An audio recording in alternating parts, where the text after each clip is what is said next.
And that's what culture is. Culture is managing behavior, philosophy, and attitude.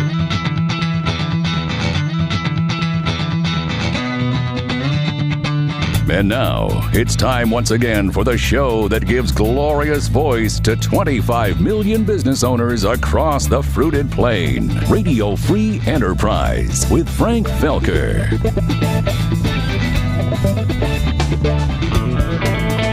Thank you, Dude Walker. Yes, indeed, I am Frank Fielkow. Welcome back to Radio Free Enterprise. You know, founding and running a successful business is very difficult. And we often find ourselves focused on whatever it is that's directly in front of us, whatever problem needs to be solved, whatever hurdle needs to be jumped right now. And we can become so focused that sometimes we lose sight of some of the bigger picture items that are really critical to success, things like culture and leadership. But those concepts if you lose sight of them, you can also lose a lot of profitability and lose really what your whole business is all about and what your entire entrepreneurial identity is all about. Culture and leadership are critical to your company's success. And that's why I'm so pleased that today's guest, Brian Fielkow, was willing to spend some time talking with us today. Brian's president and CEO of a multi-million-dollar company, Jetco Delivery. And it's a freight hauling company based in Texas that he purchased a few years back and has enjoyed a great deal of success with. He's also the author of the book Driving to Perfection, Achieving Business Excellence by Creating a Vibrant Culture. And that's what Brian's here to talk to us about today. Brian, welcome to Radio Free Enterprise. Thank you, Frank. It's great to be here, and I really appreciate the invitation. I'm so glad that you're here. I've had a chance to read a great deal of your material and listen to a couple of other interviews that you've done. I think your message is really strong. It's very critical, and I'm so glad to be able to share it with my listeners. Now, as I mentioned, as entrepreneurs, we tend to be very dollars and cents oriented, and sometimes fuzzy ideas like culture and leadership, they sound like high-minded luxuries that, yeah, we can worry about that later after we get our business up and running and firing on all cylinders. But you argue that culture actually drives bottom line results and is something that should be focused on right from the get-go. What makes you say that, and what brought you to that belief in the first place? Well, I guess what brought me to the belief in the first place is I began my career actually practicing law, and I went to go work for my favorite client, and they were in the recycling business. And after a few months in the business, I learned that our company was receiving 10, 15, 20% premiums relative to our competition for a bale of cardboard. Now, wow. There is no difference. A bale of cardboard is a bale of cardboard. I can assure you that. Why were we getting more? You know, it's just a commodity. Well, they weren't buying our cardboard. Our customers were buying our culture. They were buying integrity, that if we promised to deliver a certain amount, our customers could count on that. If we promised to produce to a certain quality specification, our customers would count on that. They were buying the peace of mind that we offered. And that really got me interested in the whole topic of decommoditizing what we do. Let's face it, very few of us are in a business where we control the market and we're the only choice. In most every business, our customers have plenty of choices. And unless you enjoy competing on price and enjoy getting work at the bottom dollar, you have to figure out a way to decommoditize yourself. And that's your culture. That's the convergence of your people and your process. That's something that nobody else has. And I would take it a step further, and I would ask your listeners just to think about this question. Have you ever had a customer say, I can buy the same product across the street for less money, but I choose to buy the product from you? Now, I'll bet you everybody that's listening right now is nodding in agreement. Yeah, I've heard that before. So then the question is, why? Why would an economically rational person pay more for the same widget they can get across the street? And when I'm giving a presentation, I'll ask people why. And what they'll say is because of our reliability, because of how we deliver our service, right? Because of our shipping methods, whatever the answer is, it's something. It's something that's their secret ingredient, their mystique that allows them to successfully rise above the pack and decommoditize the business. And that, no matter what they answer, it lies in their culture. It's tied to the culture. It's tied to the unique way that successful business executes its product or service delivery in a way that's better than the competition. Because again, there's just no fun. It's no fun competing on price.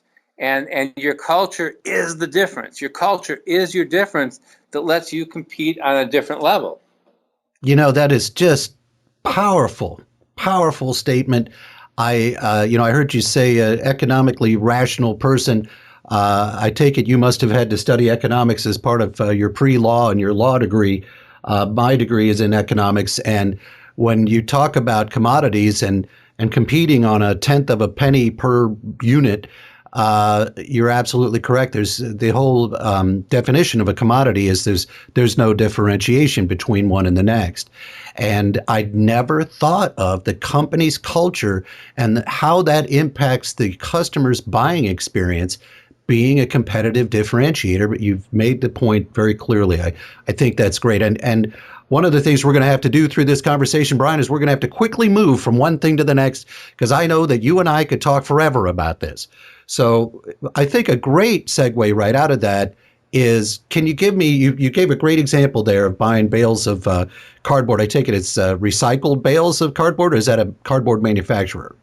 No, actually, I was in the recycling business. So we would collect cardboard and bale it. So it was recycled bales of cardboard that then a paper mill would buy and make into finished product again. And if they weren't receiving our feedstock, their pulpers were shut down. So they paid a premium to know that they were going to always have paper coming through when they needed it. It was the peace of mind that we sold, and the peace of mind that commanded the premium, not anything special about our bales of cardboard. I understand, and I think it's also fascinating that the paper companies are in a commodity business as well. I was in the printing business for a long time, which could is sold, or different printers sell it as a specialty or a commodity, but I've purchased a lot of paper in my time, and I just think it's fascinating. I love that example because hard to find a commodity that is of seemingly less value than cardboard, especially recycled cardboard. But can you give me a couple of other examples of companies that we may have heard of where this type of culture is having an impact on their bottom line? Let me do a comparison and contrast for you. In the past couple of years, I was fascinated by CVS Pharmacy's decision to stop selling tobacco. Because that took courage. They gave up over $2 billion, that's with a B, in sales on tobacco. Wow. And they said, look, our mission is to help people get better and to promote wellness. And selling tobacco is inconsistent with that. So there's a company that had leadership and had courage to say that our values, right? And culture is based on values. Culture is based on your company's non-negotiable set of values. And so if I'm not here to tell you what your values should be. I know what my company's values are, but all I can say is that once you've locked in on your values, there is no compromising. There is no looking the other way. And here's a company whose leadership said our values are to help people get better. Cigarettes take us in the opposite direction, and we will give up the $2 billion in sales. And since then, they've grown, they've outperformed the market. But even at a large level like that, the decision to give up $2 billion in sales is value-based. It has to be value-based. And again, that's an example, I think, of a company who stuck to its values and stuck to its culture. Now, let's contrast that for a minute to Volkswagen. Volkswagen, the trouble they got in late last year, that wasn't some innocent mistake. Volkswagen deliberately installed software in certain of their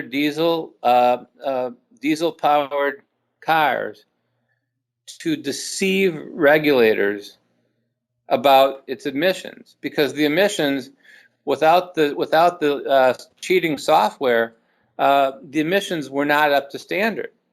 Now there's a company that made a decision somewhere. I don't know what level the decision was made, but I can't believe that it was made at the production plant. I think it had to be made at a pretty high level, that we're going to deliberately install this software to cheat in order to sell our products. Now, how would you feel if you were a Volkswagen dealer right now with a damaged brand? How would you feel if you were the owner of one of those cars? Its resale value will obviously be impaired. And to my knowledge, as we sit here probably 6 months after the scandal has broken, Volkswagen has not done anything to redress the problem. So there's a great example of a company who made a decision to cheat, and I think is going to pay the price for a long time. Completely out of line with values I would tolerate in my company. I mean, in my company, we're in the trucking business. On-time delivery is important. But I'd also be lying to you if I said that we were on time 100% of the time. So stuff happens. But when stuff happens, we're not going to say the dog ate my homework. We're going to tell our customers transparently what happened, what's the plan to deal with it, and you gain respect that way. You gain respect when you have a problem and you deal with it with openness and transparency and a sincere commitment to fix the problem so it doesn't happen again. But I just think the contrast between Volkswagen and CVS is stunning. It's absolutely stunning, because it's all about companies that uphold their values and companies that throw their values out the window. Those are great examples, Brian. And I think it's instructive to think about the fact that even though these are multi-billion-dollar companies, the difference between them is a very human thing of how they choose to, what their values are, what values they've chosen to drive their company with. And whether it's at the individual level or at the boardroom level of a multi-billion-dollar company, as you've just pointed out, those values can drive all sorts of consequences, for good or ill. And it's how you opened this our conversation, that this is not just for the big companies, which I am using as examples. This is for Main Street. This is for our businesses, no matter how big or small they are. Our legacy, the way we want to be remembered. Do we want to be remembered as somebody who did things the right way, where the employees felt a sense of transparency and honesty?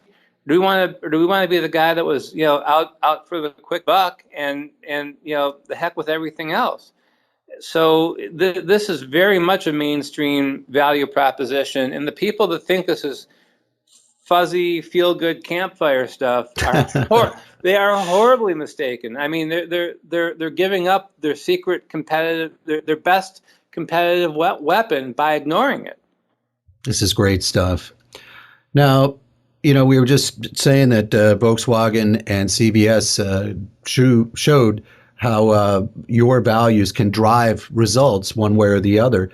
I often say that just about any example of bad behavior on the part of a human being or a company or a country or what have you, generally there's either fear or ignorance behind that bad behavior. And I noticed that in chapter 5 of your book, it's titled, "Are Your Fears Leading You?" And I just would like for you to speak to that. What do you mean by that? What is that question driving at? Sure. Let me answer it a couple ways. But first of all, you use the word behavior, and that's what culture is. Culture is managing behavior, philosophy, and attitude.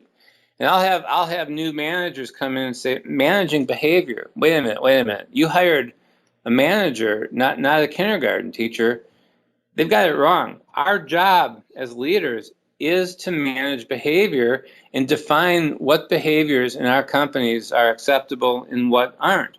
But when we talk about are your fears leading you, what I'm really talking about is this. In order for culture to succeed in any size company, it has to be leader driven and employee owned, meaning that the push has to come from leadership. Leadership cannot be disengaged in the process. But if leaders are driving it and the front lines don't own it and don't care, you really haven't accomplished anything. So in this chapter, what I'm really talking about is you as the leader. Are your fears leading you? Look, when you engage and embark in an entrepreneurial venture, whether you're an owner or whether you're a manager or a senior executive, generally you're all in. You're fully invested, maybe financially, hopefully, probably emotionally, and at some point, your business can become you. You can become your business. And that's where I think you give up the ability to lead with confidence. As leaders, we cast a huge shadow. So if we're letting fear lead us, and my gosh, there's a lot to be afraid of, the fear of failure, the fear of losing a big account, the fear of, more and more and more regulation that we have to comply with, all these things out of our control, the fear of a good employee leaving and going across the street to a competitor. If you let those fears lead you, then you can't lead. If there's one book I would recommend to anybody, I know people recommend the Dale Carnegie book, the How to Win Friends. But that's not the Carnegie book I'd recommend. The one I'd recommend is How to Stop Worrying and Start Living. You read it today, and it was written in the 1940s. So some of the stories and some of the language is cute. It's a little bit antiquated, but it makes a point. People are people, and the book deals with different case studies of business people who absolutely paralyze themselves, in some cases to the point of irrevocably damaging their health because they were consumed by fear. So the book is about how to manage fears, and I'm telling you, it's every bit as relevant today as it was then, and it's going to be every bit as relevant in 200 years as it is today, because we've been wired this way for millennia. And so my point is that when you lead, you have to understand that you cast a giant shadow. However big of a shadow you think it is you cast, quadruple it, multiply it by 50. That's how big of a shadow you're probably casting. Every move is under the microscope. And do you mean it's casting a large shadow across the employees, or what do you mean by that?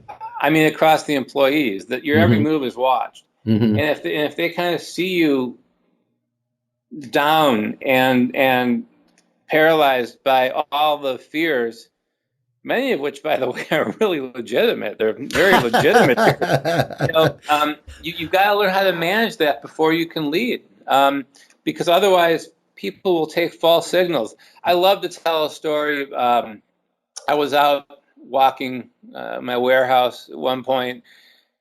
I don't know what I was doing, but I was just deep in thought. My shirt was untucked late in the day.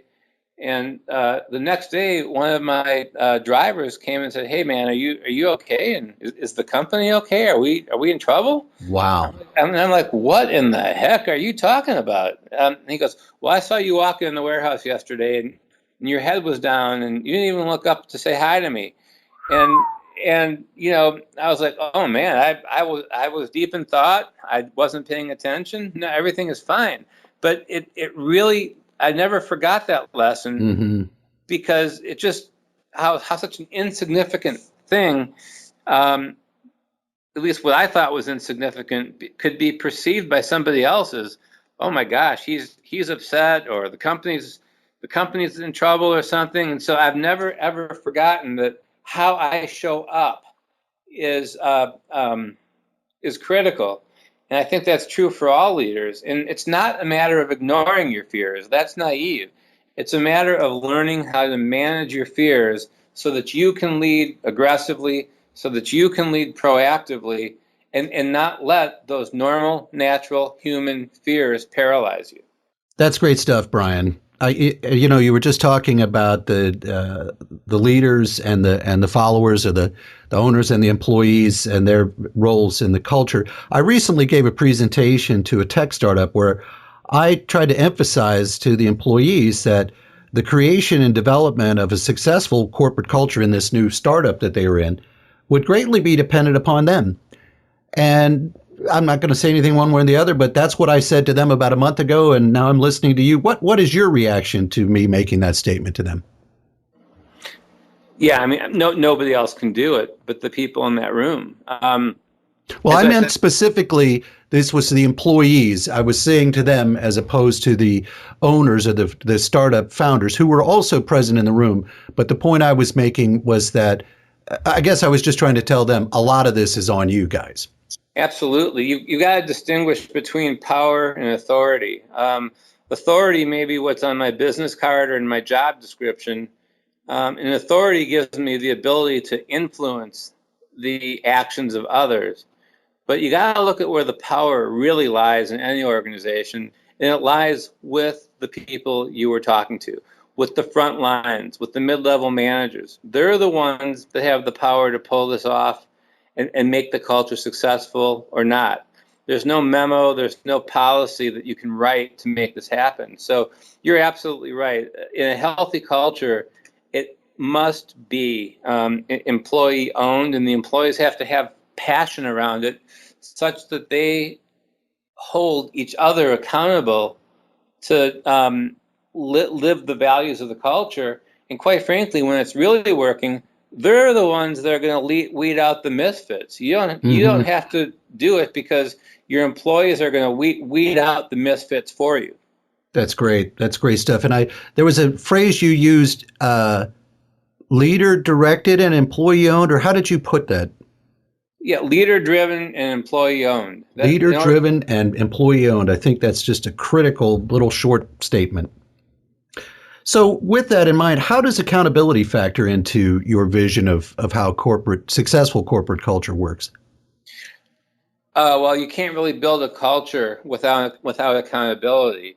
But what I like to advise people to do is take that word accountability that we all talk about, but it's a lot harder to implement, and break it into three. There's three kinds of accountability: individual, organizational, and peer-to-peer. Individual accountability is kind of easy. That's the type of accountability that a well-trained employee chooses to do something otherwise. Their behavior isn't right. It's an individual failure on their part. That's the easy one. Organizational accountability means that we as a company have failed to educate our people on the processes for doing their jobs and on the behaviors that are acceptable in our company. That's great. And if our people don't understand, then how do you hold them accountable? And a lot of times it's the poor guy holding the bag that gets blamed. We revert to individual accountability because we don't like what we see in the mirror, or we refuse to look in the mirror. And then the final accountability is peer-to-peer, and that's when you know that you've arrived. Peer-to-peer means that your team is holding each other accountable. Like I said before, this whole parent-child mentality, I'm going to run to the boss, all that crap's out the window because peer-to-peer is in place. So individual, organizational, and peer-to-peer. You've got to think of accountability three ways. It's too complicated of a term to think about in just a one-dimensional manner. I worked recently with a company where they've put a lot of investment of resources into creating training manuals and laying out processes of every aspect of the business. But an argument could be made that they don't do a very good job of actually communicating the information in the training. They basically just hand over these, black and white printed pages and say, "Here, read this, memorize it, learn it, live it," and then they come back and do the individual accountability. Well, you didn't do what it says on page 43 of the accounting manual. Why didn't you do that? And so, can you just, in a general sense, talk about training or development as a part of your culture? You have to have a culture of continuous learning. People aren't going to come in on day one and know how you do business. And I think one of the mistakes that we make is think about a job interview for a minute. It's all centered around your technical ability to do the job at hand. And obviously, you've got to be technically competent or we don't need you. But that's just the beginning. You've got to be aligned with the values. We need to spend more time in our interviews looking for cultural fits and having employees who are trained to ask questions to determine whether there's a cultural fit or not. Because good employees, technically trained employees, you can find pretty easily, quite frankly. But finding the ones who have the behavior and the characteristics that you need, that's more difficult. And as far as those 600-page handbooks you get, introduce me to somebody that's read one. I don't. What we did is we let our employees write the handbook. That's how you merge accountability with handbooks. Look, you have to have processes. You can't have a company that doesn't have process driven. It's the way that you institutionalize your learning. But these big handbooks, you're right, nobody reads, and then you're in trouble for not remembering page 47, as you said. But if the handbook is simple, understandable, written and owned by your employees, the chances of those processes being ingrained in the company are a lot better than the usual, here's the handbook, there's the bathroom orientation. That's great. I love that. And I would love to, at some point in the future, interview you again on nothing but the topic of doing a job interview that's focused on culture match, but we'll have to leave that for another day. Wonderful. Yeah, that's a great one. Now, quickly, chapter 9 of your book is titled Never Waste a Good Crisis. I love that title. What does it mean? Well, it means that every one of our businesses will go through some sort of cyclical period of boom and then a period of adversity. And when we go through adversity and we have maybe an economic crisis or a market-driven crisis on our hands, that's the time to really look at the company and make change. And that might mean reducing people where you were willing to look the other way in other markets. I'm not saying it was right that it was ever right to look the other way, but let's face it, we all do. Sure. So that when you're in a crisis, it's the time to clean house. It's the time to reinvent yourself. It's the time to go build new markets.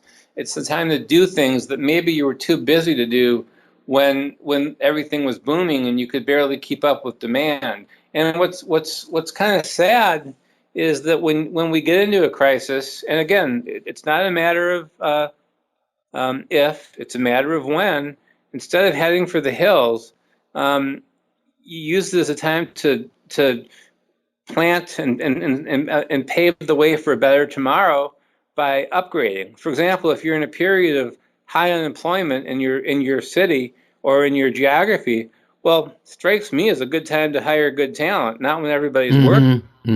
And so you have to be a little contrarian. And also when there's a crisis and people in your company see that their neighbor got fired, their cousin got fired, they didn't get fired. They're lucky to have a job. You also have a way of if you're transparent with your employees, of creating unprecedented alignment that will create goodwill for years and years to come, because you treated me right when I saw the rest of the world just treating people like numbers and firing them. That's great. You got to use the crisis to your advantage, because if you do, you're going to come out stronger. And if you don't, you might not survive. That is wonderful. Great stuff. Brian, I want to wrap up with this. I really appreciate all the time and wisdom that you've shared with us today. But because of the success that you've had, in effect, decommoditizing what are essentially commoditized industries like waste management and the company you're currently in, freight hauling, I understand that you've increased the size of your business or built your sales by over sixfold since you acquired the company in 2006. Is that right? Yes, that's correct. Well, clearly you know what you're talking about here. This is not just theory coming from the ivory tower. What you're talking about works and impacts the bottom line. Can you give us like one thought to one last pearl of wisdom that a listener could use, take back to their business tomorrow morning and start implementing to get their culture going in the right direction and start trying to recreate the type of success that you've seen? Sure. A lot of the detail is covered in my book, Driving to Perfection. And the whole book ignores theory and focuses on these kinds of things: practical, easy, how to. So the first thing I'd say is that, make sure that when you are going through your ideas, have them prioritized and focus on the easy, high value ideas. Difficult, high value ideas take too long when you're getting started. Now, you're talking about cultural ideas? What sort of ideas are you referring to? Well, cultural ideas, yes, and including ideas that will fuel your growth, because ultimately that's what we're talking about here. Is that your culture is your ticket to growth and to an unparalleled customer experience. So you come up with 100 ideas, and you'll be paralyzed by all those ideas. You've got to come up with easy, high value ideas. And one example I like to give. Now, admittedly, this isn't in the growth arena, but I think it will make my point. When I bought my company, we were having some workers' comp losses that we shouldn't have been having. So we could have written a couple hundred pages of policy, but with my extensive background, I'll tell you what I did. I went to Best Buy, I bought a big screen TV, and I put it in the middle of the office. And I said, if we go a whole quarter without a lost time injury, somebody's going to win it. And everybody laughed, and they said the TV will be there in 10 years. And we gave away 8 TVs in a row, 8 quarters in a row. Oh, that's fantastic.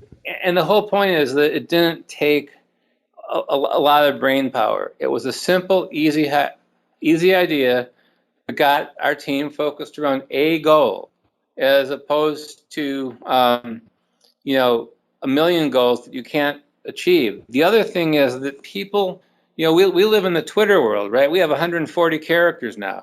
So people don't have the patience for complicated ideas that, we'll wait 5 years to see how they come. You've got to have ideas where people can see progress and celebrate those milestones. And above all, this cannot be dictated. If it's dictated, it doesn't work. The ideas that you're going to implement, these easy high value ideas that I talk about, have to be owned by the team. There has to be broad understanding from the boardroom all the way to the front lines about where we're going, mission alignment. Because if you don't have that, you don't have metrics that anybody can measure against. And people want to be part of something. They don't want to punch a clock. Punching a clock and just showing up for work is a sign that you've got a disengaged workforce. They know how to fix problems and solve challenges better than you.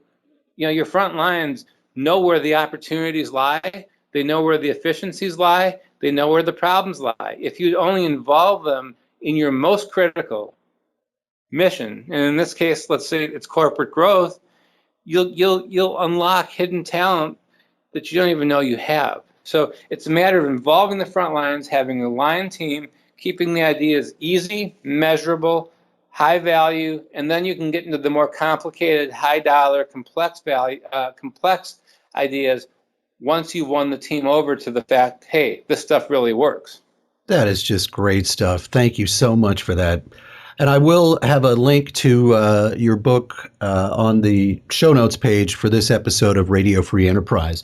But if somebody wants to talk to you further about this, about corporate culture, I know that you do a lot of seminars and presentations for Vistage and for individual corporations and so forth. What is the best way for them to connect with you? The best way is going to be my email, which is Brian, Brian, at Brian Fielkow, Brian, F as in Frank, IELKOW.com.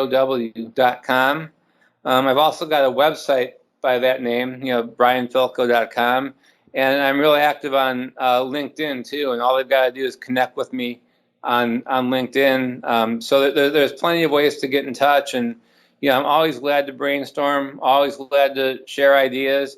And obviously I'm doing a limited number of speaking engagements every year, and I'm still taking some engagements for the back half of this year. So very, very interested to work with your listeners in any capacity that makes sense. Great. And I'll put links to all of those things, as someone named Frank Felker would know, Brian Fielkow. Yes. People don't always get your name spelled right. So I'll have the links directly to your email and your website. And I think people can find you on LinkedIn, but I'll put a little link there as well that goes to your profile.